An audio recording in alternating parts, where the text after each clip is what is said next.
Menteri Hukum Supratman Andi Aktas bilang pemerintah sedang mengasesmen terkait nama 19.000 narapidana calon penerima amnesti dan Supratman menargetkan verifikasi persyaratan bisa rampung sebelum Hari Raya Idul Fitri. Menurut Supratman, asesmen dan verifikasi dilakukan secara hati-hati untuk memastikan apakah 19.000 narapidana ini memenuhi kriteria, terlebih setelah diseleksi dari 44.000 orang. Ia bilang masih menunggu daftar nama calon penerima amnesti dari Kementerian Imigrasi dan Pemasyarakatan untuk diseleksi dan diserahkan ke Presiden. Namun kategori kasus narapidana calon penerima amnesti dari Presiden terbatas. 18.000 lebih napi masuk kategori pengguna narkotika yang di bawah ambang batas tertentu, bukan bandar. 382 napi terjerat kasus Undang-Undang ITE, 270 napi berkebutuhan khusus dan sakit, serta napi kasus makar. Saudara, 7 di antara 19.337 narapidana yang diusulkan mendapatkan amnesti dari Presiden merupakan anggota kelompok kriminal bersenjata dari Papua. Lalu benarkah ini merupakan bagian dari upaya rekonsiliasi? Kami bahas bersama Wakil Ketua Komisi 13 DPR RI dari fraksi Partai Gerindra, Sugiyat Santoso, dan juga Direktur Eksekutif Amnesty International Indonesia, Usman Hamid. Selamat malam, Bapak-Bapak. Selamat malam, Mas Radi dan Baik. juga Pak Sugiyat. Siap. Saya ke Pak Giat dulu.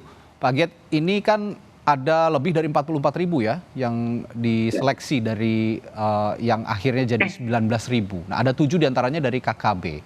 Sebenarnya apa yang melatar belakangi pembahasan pada saat itu antara DPR dan pemerintah melatar belakangi untuk memberikan amnesti kepada 7 orang ini?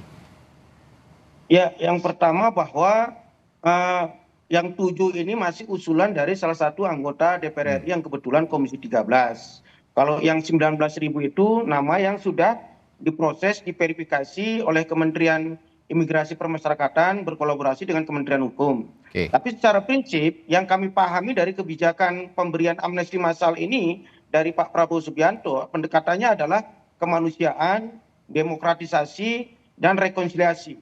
Tadi sudah dikatakan bahwa ketika kemarin rapat kerja dengan Kementerian Hukum yang juga dilanjutkan dengan Kementerian Imigrasi dan Pemasyarakatan, kalau pendekatannya adalah kemanusiaan, kategorinya adalah misalnya warga binaan yang berusia 70 tahun misalnya. Itu secara kemanusiaan alangkah lebih baiknya jika dia bisa berkumpul dengan keluarga, apalagi kalau sudah dianggap berkelakuan baik kan. Terus pendekatan kemanusiaan ada juga yang warga binaan yang bertahun-tahun mengalami sakit akut misalnya, dirawat terus di lapas atau di rutan. Itu alangkah baiknya jika misalnya dia di rumah dirawat oleh keluarganya dan bisa berpeluang untuk sehat kan. Terkait dengan pendekatan demokrasi yang disampaikan oleh Kementerian Imigrasi dan Pemasyarakatan sekaligus Kementerian Hukum kemarin misalnya adalah kasus yang terlibat dengan Undang-Undang ITE kan. Itu juga akan diberikan amnesti kan. Nah, terkait dengan rekonsiliasi, kalau yang 7 napi tadi, saya pikir pendekatan kemanusiaan tidak bisa karena mereka rata-rata masih usia produktif kan. Yang kedua, pendekatan demokrasi mungkin nanti bisa dikaji oleh pemerintah kan. Atau pendekatan rekonsiliasi. Kalau pendekatan rekonsiliasi, saya pikir ini yang menjadi kewenangan otoritas karena pasti pemerintah yang punya data fakta di lapangan bagaimana situasi kondisi di Papua. Apakah usulan 7 napi KKB ini bisa dilakukan dengan pendekatan rekonsiliasi. Kalau rekonsiliasi kan harus ada komunikasi. Bukan hanya dengan 7 KKB ini, tapi juga dengan ya pimpinan-pimpinan KKB di Papua. Apakah dengan diberikan amnesti dari 7 napi KKB ini juga akan bisa meredam konflik yang akan terjadi di Papua? Saya pikir pemerintah yang punya data situasi di lapangan. Prinsipnya adalah kemanusiaan. Tapi ada kaitannya dengan efisiensi anggaran nggak sih? Mengingat juga banyak lapas yang over capacity nih, Pak Giat. Oh tidak, saya melihat semangat yang disampaikan oleh Pak Prabowo Subianto ketika kebijakan pemberian amnesti ini tidak ada penjelasan dari Kementerian Imigrasi dan Pemasyarakatan, tidak ada juga penjelasan dari Kementerian Hukum yang juga dari Pak Presiden bahwa dalam konteks efisiensi, tapi lebih diutamakan dalam konteks adalah kemanusiaan, demokrasi dan rekonsiliasi. Saya ke Bung Usman. Bung Usman, lah 7 KKB ini, 7 narapidana KKB ini diberikan amnesti dengan alasan kemanusiaan gitu. Tapi ada yang lainnya juga yang tidak masuk kategori kelompok kriminal bersenjata seperti penggunaan narkotika yang di bawah ambang batas tertentu tadi sudah saya jelaskan juga, narapidana kasus makar. Ini seleksinya sudah sesuai berarti, Bung Usman? Ya, terima kasih Bung Ya. Radi. Jadi sebenarnya tadi dari Pak Sugiat berbeda untuk urusan Papua sebenarnya bukan dengan pendekatan kemanusiaan, tetapi dengan pendekatan rekonsiliasi. Oke. Nah, saya kira perspektif itu perlu dilanjutkan dan saya setuju dengan Pak Sugiat bahwa memang perlu ada komunikasi tingkat tinggi dengan pimpinan kelompok pro kemerdekaan di Papua. Nah, mungkin saya lebih ingin menyebutnya bukan KKB, karena KKB itu kan istilah dari pemerintah sendiri untuk melabelisasi kelompok-kelompok yang melakukan tindakan bersenjata di Papua. Tapi kalau mau membicarakan tentang rekonsiliasi politik, tentu bicara tentang aktor politik yang akan diajak rekonsiliasi oleh pemerintah. Dan tentu dalam hal ini, Organisasi Papua Merdeka atau OPM dan barisan bersenjatanya disebut sebagai TPNPB, Tentara Pembebasan Nasional Papua Barat. Nah, pada prinsipnya pendekatan rekonsiliasi ini sebenarnya pernah digunakan di dalam pengalaman di masa Soekarno maupun di masa Soeharto, di masa Habibie, dan bahkan terakhir di masa SBY. Di masa Soekarno itu terhadap pemberontakan di Sumatera, di Kalimantan, dan juga di Papua. Masa Soeharto di Timur Timur tahun 77 untuk pembangunan nasional alasannya, tapi bukan pendekatan rekonsiliasi. Dan terakhir soal Aceh, itu juga dalam konteks rekonsiliasi politik atau perdamaian gitu, dialog perdamaian. Nah, mungkin Pak Sugiat dengan rekan-rekan di Komisi 13 perlu membicarakan ini dengan lebih serius dengan pemerintah untuk mendorong pendekatan rekonsiliasi itu bisa dibicarakan dalam tatanan komunikasi dengan pimpinan kelompok pro kemerdekaan Papua. Sehingga dari sana bisa lebih jelas orang-orang yang akan mendapatkan amnesti ini benar-benar orang-orang yang memang akan mempengaruhi eskalasi di Papua menurun dalam konteks konflik bersenjata gitu. Kalau sekedar memberikan katakanlah penghapusan hukuman kepada orang-orang yang dipandang oleh pemerintah pernah melakukan kriminal bersenjata tanpa ada pembicaraan politik dengan katakanlah pimpinan OPM, pimpinan TPNPB, termasuk juga ULMWP atau kelompok pembebasan Papua Barat, itu mungkin akan jadi kurang. Jadi saya setuju dengan pendekatan rekonsiliasi politik untuk adanya dialog politik dengan kelompok pro kemerdekaan Papua. Itu dari perspektif rekonsiliasi. Lalu bagaimana dengan dari perspektif human rights atau hak asasi manusia, Bung Usman? Ya, dari perspektif hak asasi manusia tidak boleh ada seseorang yang dipenjarakan atau dihukum karena alasan-alasan politik. Misalnya orang di Papua dipenjara, dihukum karena ia mendukung kemerdekaan. Itu tidak boleh. Itu melanggar hak asasi manusia. Tapi kalau saya lihat di dalam kasus yang 7 KKB ini atau 5 orang yang pernah diberikan gerasi oleh Presiden Joko Widodo, itu lebih karena orang-orang itu pernah melakukan tindakan pidana. Mereka mendukung kemerdekaan Papua, tapi dipenjara bukan karena kemerdekaan politik Papua saja, melainkan karena ada unsur kriminalnya. Nah, itu sebenarnya berbeda dengan yang disebut sebagai prisoners of conscience dalam perspektif hak asasi manusia atau tahanan hati nurani. Ada tahanan politik, ada tahanan hati nurani.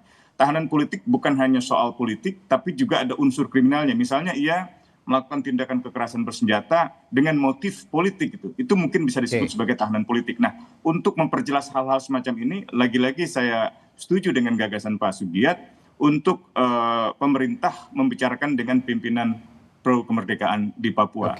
Jadi sebenarnya titik beratnya justru ke rekonsiliasi ya kalau untuk KKB, bukan lagi ke kemanusiaan. Kalau kemanusiaan mungkin itu secara global, secara umum untuk narapidana yang memang akan diberikan amnesti. Ada tentu respons?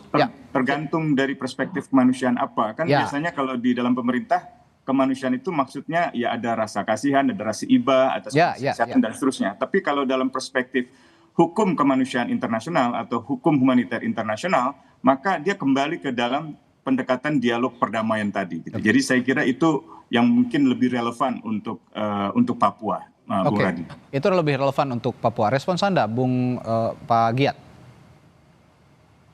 Ya. Halo? Ya, silakan Pak Giat. Respons Anda dari pernyataan Bung Usman tadi bahwa rekonsiliasi yang lebih harusnya dititik beratkan dalam konteks KKB yang diberikan amnesti ini.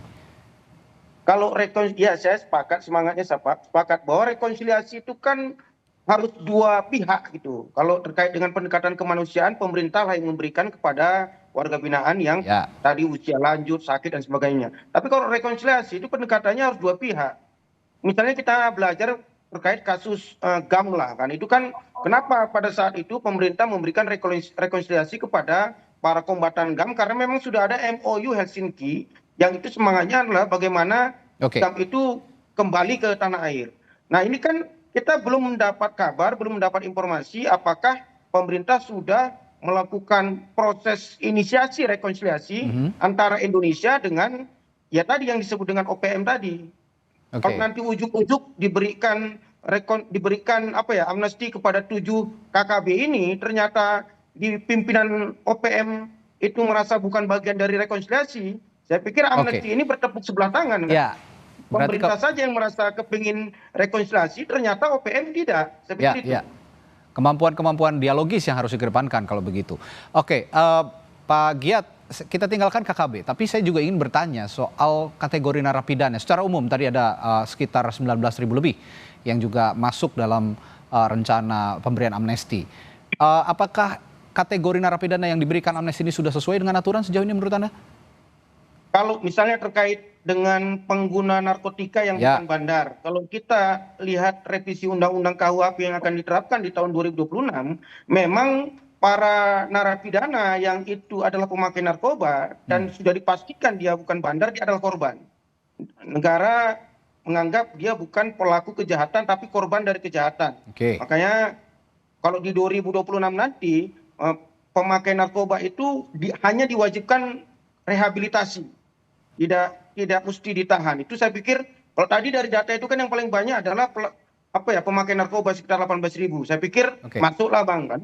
Yang kedua, kalau terkait dengan undang-undang ITE, saya pikir ini pendekatannya adalah demokrasi. Ya. Sama seperti yang dikatakan oleh Bang Usman, tidak boleh negara itu menghukum warganya karena perbedaan sikap politik atau perbedaan dalam memandang kebijakan negara. Saya pikir pendekatan demokrasi itu bisa diterapkan dalam konteks memberi amnesti kepada para korban undang-undang ITE. Saya pikir wajarlah kan.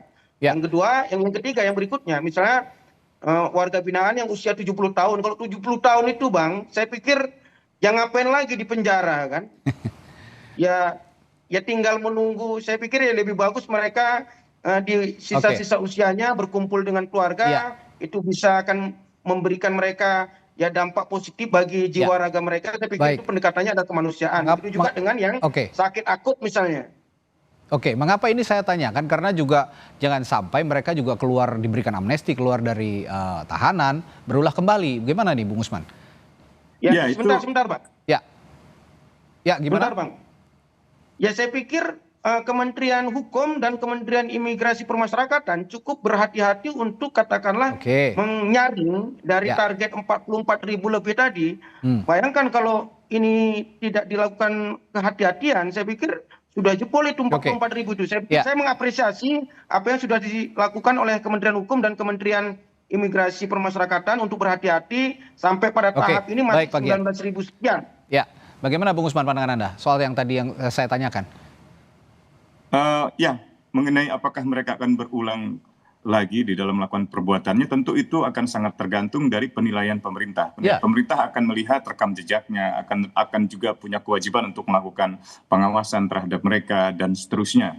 Nah, yang kedua, saya kira pendekatan untuk memastikan mereka bebas atau tidak dengan amnesti bisa diukur dari jenis tindak pidananya.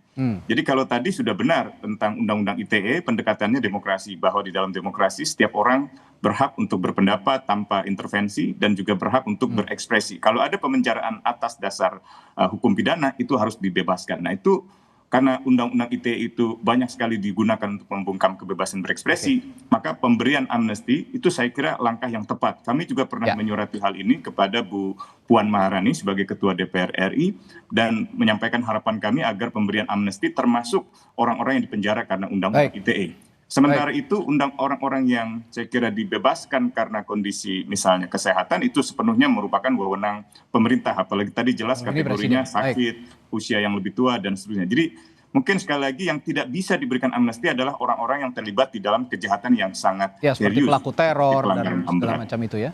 Oke. Ya.